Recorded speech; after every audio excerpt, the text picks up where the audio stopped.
MA final political science 7th P paper international law के students unit 3 में आज का हमारा टॉपिक है अंतर्राष्ट्रीय न्यायालय, इंटरनेशनल कोर्ट ऑफ जस्टिस।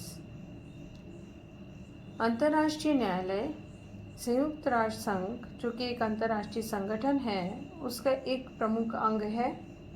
ये वो अंग है जो कि कानूनी संस्था के रूप से देखा जा सकता है। कानून के संबंध में विचार करने वाला ये प्रमुख अंग है यूएनओ का। इसमें राजनीतिक झगड़ों से इसका कोई संबंध नहीं है।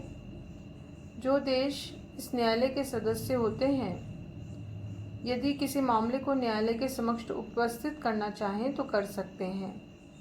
सुरक्षा परिषद कानूनी विवाद उपस्थित होने पर उसे इस अंतर्राष्ट्रीय न्यायालय के सम्मुख रखती है और यूएनओ की अन्य संस्थाएं भी किसी कानूनी प्रश्न पर न्यायालय से परामर्श ले सकती हैं और इसमें व्यक्तिगत झगड़े पेश नहीं किए जाते। अंतर्राष्ट्रीय न्यायालय की स्थापना हेग में 3 अप्रैल 1946 को हुई थी और अंतर्राष्ट्रीय न्यायालय का संविधान 70 अनुच्छेदों में विभक्त है। न्यायालय के अधिकार क्षेत्र, कार्य संचालन के नियम इत्यादि आवश्यक बातें इस अनुच्छेद में उल्लिखित हैं। इस न्यायालय का गठन, उसका उल्लेख यूएनओ के चार्टर की धारा 92 में किया गया है। न्यायालय के संबंध में अंतर्राष्ट्रीय न्याय के स्थायी न्यायालय के समान ही न्याय के संबंध में जजों की संख्या इसमें 15 रखी गई है। ये न्यायाधीश अपने में से एक सभापति और उपसभापति को 3 वर्ष के लिए चुनते हैं। न्यायाधीशों का चुनाव सुरक्षा परिषद और महासभा के द्वारा 9 वर्ष के लिए किया जाता है, जिसमें किसी प्रकार का भेदभाव नहीं होता और योग्यता के आधार पर इनका चयन होता है। ये व्यक्ति अपने राष्ट्र में विधिवेत्ता के रूप में ख्याति प्राप्त चुके व्यक्ति होते हैं। अंतर्राष्ट्रीय कानून के विशेषज्ञ होते हैं।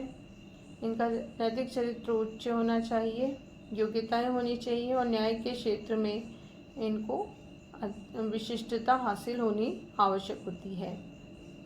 एक से अधिक न्यायाधीश एक ही राष्ट्र के नहीं होने चाहिए और न्यायाधीशों को कोई राजनीतिक कार्य या अन्य कोई व्यवसाय करने की आज्ञा नहीं होती। इनका पुनर्निर्वाचन भी किया जा सकता है और न्यायाधीशों का चुनाव करते समय ये ध्यान रखा जाता है कि न्यायालय में जो विश्व के सभी न्याय व्यवस्थाएं हैं उनका प्रतिनिधित्व प्राप्त हो सके। इसी तरह अंतर्राष्ट्रीय न्यायालय के जो विशेषाधिकार हैं वो भी उन्मुक्तियों के रूप में देखे जा सकते हैं। राजनयिक उन्मुक्तियां प्रदान की जाती हैं। न्यायालय के सम्मुख वादियों के प्रतिनिधि और परामर्शदाता और वकीलों को स्वतंत्रता पूर्वक कार्य करने की छूट दी जाती है। इसमें गणपूर्ति या कोरम जिसे कहते हैं, उसके लिए न्यायालय के विधान के अनुसार 15 न्यायाधीशों के अतिरिक्त अस्थायी न्यायाधीश नियुक्त करने की व्यवस्था है। न्यायालय की गणपूर्ति 9 रखी गई है, यानी 9 सदस्य होना 15 में से आवश्यक होते हैं। इसकी प्रक्रिया या प्रोसीजर को यदि हम देखें तो समस्त निर्णय बहुमत के द्वारा लिए जाते हैं। बहुमत अगर नहीं है तो सभापति का निर्णय निर्णायक रूप से मत माना जाता है और इस न्यायालय की जो भाषा है वो फ्रेंच और अंग्रेजी होती है। न्यायालय के सामने वो सभी विवाद आ सकते हैं जिनको दोनों पक्षों ने रखा हो और यूएनओ के चार्टर या किसी संधि के अनुसार न्यायालय में लाया जाना अनिवार्य हो। न्यायालय के समक्ष प्रस्तुत मुकदमों में वादी और प्रतिवादी केवल राष्ट्र ही हो सकते हैं, इसमें व्यक्ति नहीं होते और राष्ट्र भी वो जो कि यूएनओ के मेंबर हों। न्यायालय के विधान के अनुसार मुकदमे के खर्च का कौन सा हिस्सा गैर सदस्य राष्ट्र को देना पड़ेगा, ये निर्णय न्यायालय के द्वारा किया जाता है। अंतर्राष्ट्रीय न्यायालय का निर्णय अंतिम माना जाता है। इस निर्णय की अपील नहीं हो सकती और न्यायालय के अधिकार हैं कि उनका निर्णय देने के पूर्व किसी व्यक्ति, विशेषज्ञ या कमेटी के द्वारा मुकदमे से संबंधित किसी भी विषय के संबंध में जांच की जा सके। मुकदमे की सुनवाई सार्वजनिक रूप से होती है और इसमें वादी प्रतिवादी भी मुकदमे की सुनवाई करते हैं। प्रश्नों का निपटारा उपस्थित न्यायाधीशों के बहुमत से होता है।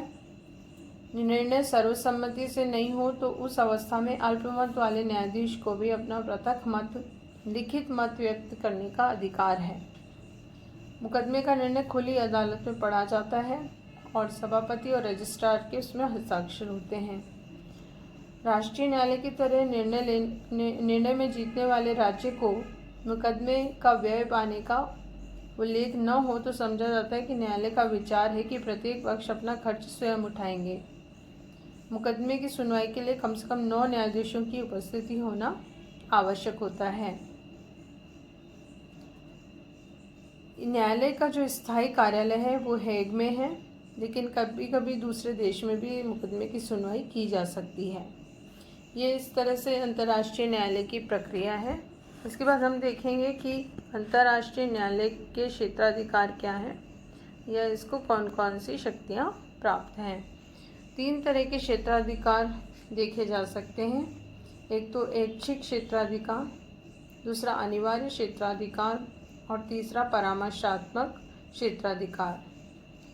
ऐच्छिक जो क्षेत्राधिकार है या वॉलंटरी जो जुरिडिक्शन है, उसमें अंतर्राष्ट्रीय न्यायालय की समिति की धारा 36 के अनुसार न्यायालय उन सभी मामलों पर विचार कर सकता है जिनको संबंधित राज्य न्यायालय के सम्मुख प्रस्तुत करें। दूसरा अनिवार्य या कंपलसरी जो इसका क्षेत्राधिकार है, उसमें राज्य स्वयं घोषणा करके इन क्षेत्रों में न्यायालय के आवश्यक क्षेत्राधिकार स्वीकार कर लेता है, जैसे संधि की व्याख्या, अंतर्राष्ट्रीय कानून के क्षेत्र में से संबंधित मामले या ऐसे तथ्य का अस्तित्व जिसके सिद्ध होने पर किसी अंतर्राष्ट्रीय कर्तव्य का उल्लंघन समझा जाए। किसी अंतर्राष्ट्रीय कानून के उल्लंघन पर क्षतिपूर्ति का रूप और परिणाम इसमें माना जा सकता है। परामर्शात्मक क्षेत्राधिकार या एडवाइजरी जुरिडिक्शन में अंतर्राष्ट्रीय न्यायालय द्वारा परामर्श देने का कार्य भी किया जाता है। महासभा और सुरक्षा परिषद किसी भी कानूनी प्रश्न पर अंतर्राष्ट्रीय न्यायालय का परामर्श मांग सकती है। यूएनओ के दूसरे अंग और विशेष अभिकरण भी इनसे परामर्श ले सकते हैं। परामर्श के लिए न्यायालय के सम्मुख लिखित रूप में प्रार्थना की जाती है और इस प्रार्थना से संबंधित प्रश्न का विवरण और सभी दस्तावेज इसमें दिए जाते हैं। न्यायालय का परामर्श केवल परामर्श होता है, उसके मानने के लिए कोई भी संस्था बाध्य नहीं मानी जाती। फिर है न्यायिक निर्णय की क्रियान्विति। जो भी अंतर्राष्ट्रीय न्यायालय निर्णय लेता है उसको किस तरह से लागू और क्रियान्वित किया जाए, इसके लिए संयुक्त राष्ट्र संघ के निर्णयों को क्रियान्वित करने के लिए एक चार्टर की धारा है 94 धारा, उसमें व्यवस्था की गई है। इसके अनुसार संघ का प्रत्येक सदस्य ये प्रतिज्ञा करता है कि वो किसी मामले में विवादी होने पर अंतर्राष्ट्रीय न्यायालय के निर्णय को स्वीकार करेगा। एक पक्ष न्यायालय के निर्णय को नहीं मानता तो दूसरा पक्ष सुरक्षा परिषद का आश्रय ले सकता है। न्यायालय के निर्णय को क्रियान्वित करने के लिए आवश्यक कार्यवाही तय करते समय सुरक्षा परिषद के 9 सदस्यों की स्वीकृति आवश्यक होती है और 5 स्थायी सदस्य की स्वीकृति होने आवश्यक है, अनिवार्य है। सुरक्षा परिषद जैसा आवश्यक समझे वैसे कार्यवाही कर सकती है। इस तरह से ये न्यायिक निर्णय की क्रियान्विति अंतर्राष्ट्रीय न्यायालय में की जाती है।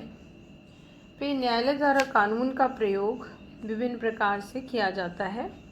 अंतर्राष्ट्रीय न्यायालय चार्टर के नियमों के अनुसार वादों का निर्णय करने में अंतर्राष्ट्रीय कानून का प्रयोग करता है। जो वाद निर्णय के लिए अंतर्राष्ट्रीय न्यायालय में पेश होते हैं, उन वादों में अंतर्राष्ट्रीय न्यायालय के न्यायाधीश कुछ कानून या विधियों का प्रयोग करते हैं, जैसे सामान्य अथवा विशिष्ट पूर्व अंतर्राष्ट्रीय संधि, समझौते जिनको वादग्रस्त पक्ष स्वीकार करते हों।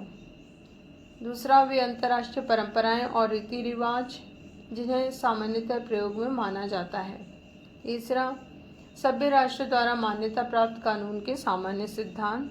और चौथा, भिन्न भिन्न जो देश हैं उनके विधि विशेषज्ञों और न्यायाधीशों के द्वारा समय समय पर लिए गए न्यायिक निर्णय। ये कुछ ऐसे वो विभिन्न विधियां हैं जिनका प्रयोग अंतर्राष्ट्रीय न्यायालय न्याय करते समय प्रयुक्त कर सकता है। इस प्रकार हमने ये देखा कि जो संयुक्त राष्ट्र संघ का एक प्रमुख अंग है, जो अंतर्राष्ट्रीय स्तर पर विभिन्न देशों के विवादों को हल करने का कार्य करता है, उसके विभिन्न किस तरह से व्यवस्थाएं यूएनओ में दी गई हैं। अंतर्राष्ट्रीय न्यायालय के निर्णयों के पीछे कोई बाध्यकारी शक्ति नहीं है, फिर भी इसने कई अंतर्राष्ट्रीय समस्याओं को सुलझाने का काम किया है। तो इस दृष्टि से ये एक महत्वपूर्ण अंग है यूएनओ का। हालांकि इसके पीछे किसी देश को बाध्य नहीं किया जा सकता, और क्योंकि हर देश स्वतंत्र और संप्रभु होता है, तो इसलिए इसकी कई बार आलोचना की जाती है, इसकी कमियों को भी बताया जाता है। लेकिन उसके बावजूद भी अंतर्राष्ट्रीय शांति और अंतर्राष्ट्रीय सुरक्षा की दृष्टि से ये एक प्रमुख संस्था है यूएनओ की, जिसके द्वारा विभिन्न अंतर्राष्ट्रीय स्तर पर विभिन्न देशों के विवादों को, समस्याओं को हल करने का निरंतर प्रयास किया जाता रहा है और किया जा रहा है।